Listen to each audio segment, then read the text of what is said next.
नमस्कार दर्शकों, स्वागत है आपका दिव्य दिल्ली न्यूज में। मैं हूं आपके साथ शिवानी कौर। जैसे कि हम आपको अपने चैनल के माध्यम से संध्या मेडिसिटी के कई एपिसोड दिखाते आए हैं, जिसके माध्यम से आप अपने आप को स्वस्थ रख सकते हैं और आयुर्वेदा द्वारा अपने शरीर को बिल्कुल स्वस्थ और जागरूक रख सकते हैं। मेरे साथ है डॉक्टर रजनी गुप्ता जी, जिन्हें 2014 में एपीजे अब्दुल कलाम के अवार्ड से सम्मानित किया गया था, जो कि शीला दीक्षित द्वारा दिया गया था। और साथ ही ये आयुर्वेदा आचार्य हैं, जिन्होंने आज तक 20,000 से ज्यादा मरीजों का इलाज किया है। स्वागत है डॉक्टर रजनी गुप्ता जी आपका हमारे स्टूडियो में। नमस्कार। जैसे कि माइग्रेन की आज हमारा मुख्य मुद्दा है माइग्रेन की आजकल हम काफी समस्या देखते आ रहे हैं, जो कि सिर में दर्द होता है और माइग्रेन का रूप ले लेता है। माइग्रेन क्या है और आयुर्वेदा में इसका क्या इलाज है? देखिए, माइग्रेन की जो प्रॉब्लम रहती है आजकल बहुत ज़्यादा दिखने को मिलती है। रेगुलर ओपीडी में भी पेशेंट्स बहुत ज़्यादा आते हैं माइग्रेन के। इसमें आधे सर में दर्द बना रहता है, कभी पेन जो है एपिसोडिकली पेन होता है इसमें। और जब भी पेशेंट को पेन होता है तो उसको 24 घंटे से लेकर 3 या 4 दिन तक लगातार पेन बना रहता है।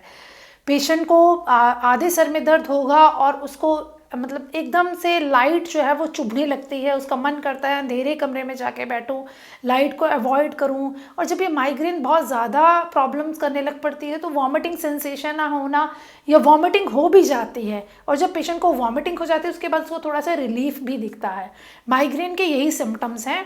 और अगर हम कारण पे जाते हैं तो फीमेल्स में ज़्यादातर माइग्रेन्स की प्रॉब्लम्स ज़्यादा दिखने को मिलती है।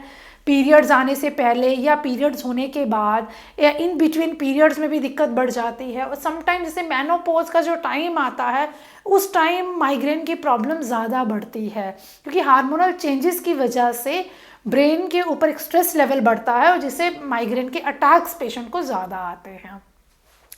सेकेंड थिंग, अगर जो लोग ज़्यादा स्ट्रेस लेते हैं उनको भी माइग्रेन की प्रॉब्लम बहुत ज़्यादा हो जाती है। एंग्जाइटी वालों को माइग्रेन प्रॉब्लम ज़्यादा हो जाती है।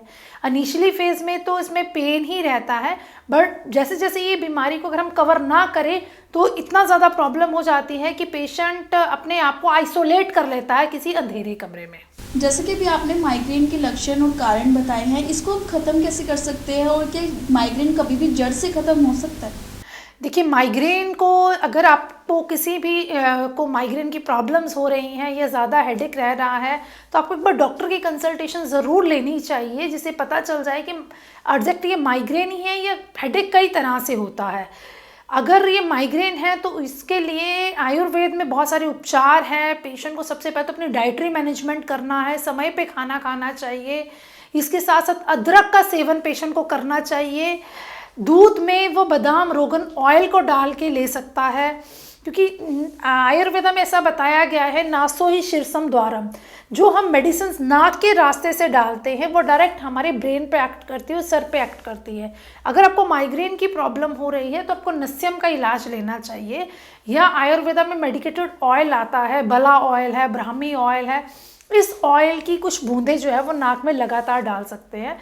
अदरवाइज़ आप घर में आपके पास प्योर गाय का घी हो तो उसको लगातार आप 4-4 ड्रॉप्स से 6-6 ड्रॉप्स दोनों ही नोस्ट्रिल में सुबह शाम डालिए, जिससे एक चिकनाई जो है वो आपके ब्रेन तक, आपके हेड तक प्रॉपर जाएगी और धीरे धीरे जो आपको एपिसोडिकली पेन आ रहा है वो कम होना शुरू हो जाएगा और आप रिकवर भी कर सकते हैं। सेकेंड, अगर आपको पेन के साथ साथ वॉमिटिंग सेंसेशन हो रही है और एकदम से अचानक से पेन इतना ज़्यादा बढ़ जा रहा है कि आपको अंधेरे कमरे में बैठने की आवश्यकता पड़ रही है, उस कंडीशन में आपको पंचकर्म की ट्रीटमेंट कंप्लीट लेनी चाहिए। हमारे संध्या मेडिसिटी में आयुर्वेदिक पंचकर्मा सेंटर्स है दिल्ली में और अराउंड इंडिया में डिफरेंट एरियाज़ में। सो आप ऑनलाइन कंसल्टेशंस करके भी डॉक्टर्स से अपना केस डिस्कस करके इसका ट्रीटमेंट जो है वो ले सकते हैं। जिस ट्रीटमेंट्स में हम शिरोधारा और नस्यम का ट्रीटमेंट पेशेंट को देते हैं, अगर आप सेंटर पे विजिट नहीं कर सकते तो आप मेडिसिन्स को भी डायरेक्ट अपने घर पे मंगवा सकते हैं। उन मेडिसिन्स में कुछ नाक में डालने की ऑयल्स रहते हैं जो ब्रेन को स्ट्रेंथनिंग देंगे। टैबलेट्स हैं जिसका कोई भी साइड इफ़ेक्ट नहीं है, वो आयुर्वेदिक टैबलेट्स हैं। इन टैबलेट्स को लेने से आपका पेन जो है वो ग्रेजुअली धीरे धीरे रिड्यूस हो जाएगा। इसके साथ साथ डाइजेशन को हमें इम्प्रूव करना है, जिसके लिए मैंने बताया आपको दूध में आप बादाम रोगन का इस्तेमाल लगातार करिए। आजकल अगर हमें कोई भी बीमारी होती है, सबसे ज़्यादा इफ़ेक्ट हमारे खाने से पड़ता है, हमारा खान-पान क्या है। तो माइग्रेन में खाने में क्या-क्या लेना चाहिए और किन ऐसी चीज़ें हैं जो जैसे ऑयली फूड, आजकल जंक फूड ज़्यादा खाना पसंद करते हैं। तो क्या माइग्रेन की समस्या भी उन्हीं से होती है? क्या हमें कोई डाइट मिल सकती है उसके लिए? हाँ जी, डेफिनेटली। देखिए माइग्रेन अगर आपको हेडेक हो रहा है, देखिए माइग्रेन अगर आपको हेडेक हो रहा है और माइग्रेन की कंडीशन है तो सबसे पहले आपको अपनी डाइट में जितना भी फास्ट फूड है, ऑयली चीज़ें हैं, बिल्कुल अवॉइड करनी है। आपको खाने में कफ को कम करने वाली चीज़ों का सेवन करना चाहिए। इवन आपको दही भी अवॉइड करना चाहिए। आपको जो चीज़ें लेनी है वो उष्ण मतलब तीक्ष्ण चीज़ें होनी चाहिए। जैसे अदरक का रस ले लिया, लहसुन का सेवन कर लिया, या आप इसमें लहसुन को सेंधव नमक के साथ मिक्स करके इसको लगातार आप ले सकते हैं, जिससे आपको रेगुलर जो एपिसोड हो रहे हैं माइग्रेन के वो रिड्यूस होना शुरू हो जाएंगे। और नेज़ल ड्रॉप्स जैसे मैंने बताया वो तो लगातार आपको डालनी ही चाहिए, बिकॉज जैसे नाक में आप ऑयल डालेंगे वो डायरेक्ट आपके ब्रेन के ऊपर एक्ट करेगा और जो एपिसोडिकली पेन होता है वो पेशेंट का बहुत रिड्यूस हो जाता है। उसके लिए एक स्पेसिफिक हमारे पास किट भी है जिसको ENT क्योर किट बोला जाता है। ये पूरे ही हमारे ENT पैसेज के लिए एक रिजुविनेटर है।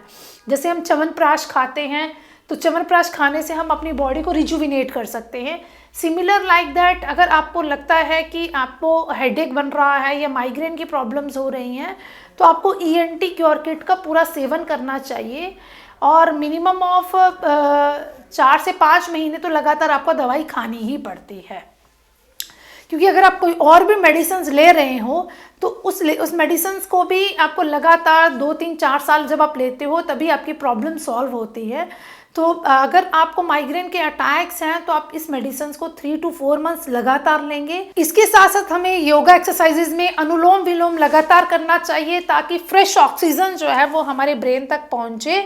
और कुछ कपाल भाती हम कर सकते हैं, रेगुलर वॉक कर सकते हैं, एक ब्रह्म प्राणायाम है उसको परफॉर्म किया जा सकता है, ओम का उच्चारण लगातार करना चाहिए ताकि आपकी बॉडी में एक पॉजिटिव सेंसेशन जनरेट हो। इसके साथ साथ कुछ मंत्र चिकित्सा है, इसको भी हम यूज़ कर सकते हैं। गायत्री मंत्र को लगातार सुनिए ताकि आपके माइंड में जो स्ट्रेस लेवल इंक्रीज हो रहा है उसको हम रिड्यूस कर सकें और माइंड को रिलैक्स कर सकें। जब आपका माइंड रिलैक्स हो जाता है तो ऑटोमेटिकली आपको जो माइग्रेन के एपिसोडिकली पेन हो रही है उसमें आपको फ़ायदा मिलेगा। अगर आप भी माइग्रेन की समस्या से जूझ रहे तो हमारे स्क्रीन पर एक नीचे दिए गए नंबर है जिससे आप कॉल करके डॉक्टर रजनी गुप्ता के साथ जुड़ सकते हैं और कोई भी स्वास्थ्य से संबंधित राय ले सकते हैं। अब मेरा आपसे एक आखिरी सवाल मैं ये जोड़ना चाहूंगी कि माइग्रेन को जड़ से खत्म किया जा सकता है आयुर्वेदा द्वारा? देखो माइग्रेन को जड़ से ख़त्म किया जा सकता है अगर आप लगातार योगाभ्यास करें, रेगुलर एक्सरसाइजेज करें और अपनी डाइट को मैनेज करें। इसके साथ साथ नस्यम का ट्रीटमेंट लें क्योंकि आयुर्वेदा में 2 तरह के ट्रीटमेंट्स दिए जाते हैं, एक शोधन चिकित्सा, एक शमन चिकित्सा। शोधन चिकित्सा में जितने भी दोष बढ़े हुए होते हैं उसको शरीर से बाहर निकाला जाता है। इसमें हम कुछ मेडिसिन दे के वॉमिटिंग करवाते हैं या नाक में दवाई डालते हैं तो जितना भी कफ एक्युमुलेटेड होता है वो सब निकल जाता है। तो अगर आप रेगुलर साल में एक बार वमन लेते हो या 6-6 महीने में नस्यम की चिकित्सा लेते हो तो आपका माइग्रेन जो है वो 1 या 1.5 साल में कंप्लीट क्योर हो जाता है। तो अगर आपको भी लगता है कि माइग्रेन का काफी महंगा इलाज होता है तो ऐसा बिल्कुल नहीं है। आयुर्वेदा द्वारा आप अपने माइग्रेन की बीमारी को एकदम जड़ से खत्म कर सकते हैं और डॉक्टर रजनी गुप्ता के साथ मिलकर माइग्रेन से फाइट कर सकते हैं। ऐसे ही और स्वास्थ्य टिप्स के लिए देखते रहिए दिव्य दिल्ली न्यूज। नमस्कार। ताज़ा तरीन खबरों को जानने के लिए अभी टाइप करें दिव्य दिल्ली न्यूज। नीचे दिए गए सब्सक्राइब बटन को दबाएं और नोटिफिकेशन के लिए दिए गए बेल आइकन को क्लिक करें। हमारे वीडियोस को लाइक, शेयर और कमेंट करना ना भूलें।